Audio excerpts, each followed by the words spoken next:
Hello, welcome. It's Andy and Thailand news. A quick chat.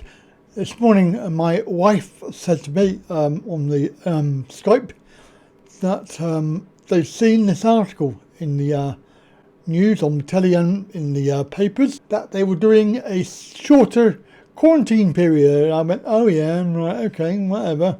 Yeah, because I haven't seen nothing.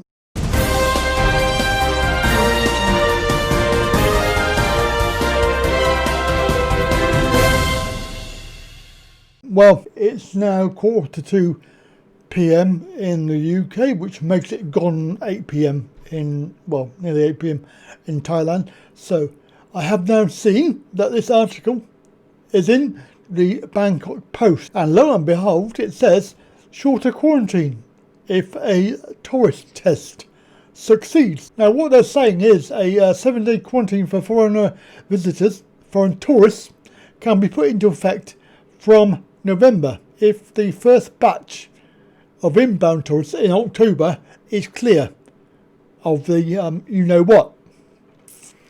Now, after next Tuesday's cabinet meeting, the government will announce more details of the STV, which is the one that I discussed in my other video. And of course, this allows longer stay visitors to stay for up to 9 months in total. If the first two groups in October, if they complete the 14-day quarantine without a positive case, then the ministry plans to propose an increase in the number of tourists per week by November. Bearing in mind that only 300 tourists is not going to fill up the whole supply chain and help operators of tourism. However, the figure has been to comply with the capacity of the healthcare workforce from the Public Health Ministry, which will prepare the swab tests. So obviously they're talking about Phuket, and they can do up to 1,000 tests per day.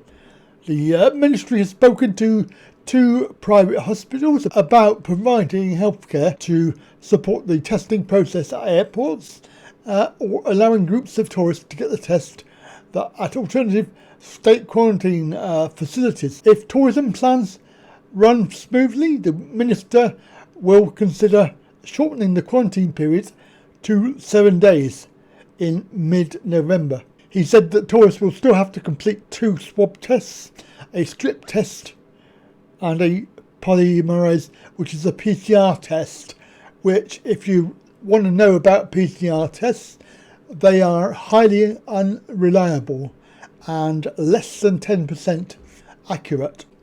So that's just a little fact that hasn't been spread around. And it's going to be the same test that they're using there, the PCR. In the event that there are 5 positive test cases from 300 tourists, the plan to welcome foreigners has to be moved forward anyway. But we will set up new alternative plans to cope with the situation. Well, I would say probably that if they're using PCR tests, they will get 5 positive tests from 300. If you think about it, if it's less than 10% reliable, they should be able to get 5, in which case it will scupper the plans. Meanwhile, the Tourism Council of Thailand, TCT, summarised the tourism situation, and of course said that the government must urgently deliver help to operators so that they can bounce back stronger from the crisis. What they need to do is stop worrying about individual cases, because cases don't make prizes. And I think that the fact is they're trying their best to reopen. As I said in my other video, every time they try and open, they get an infected case and it puts their plans back. They just, oh my God, we can't do it. So, I think they need to have faith, because there are going to be people who are infected. They are going to go to Thailand. But as long as they're caught and they are treated, there's something to worry about. Anyway, that is a very quick story on the latest plans for mid-November. If, fingers crossed, everything goes to plan, which, if they're using PCR tests, then I don't think it will. Right, have a good day and bye for now.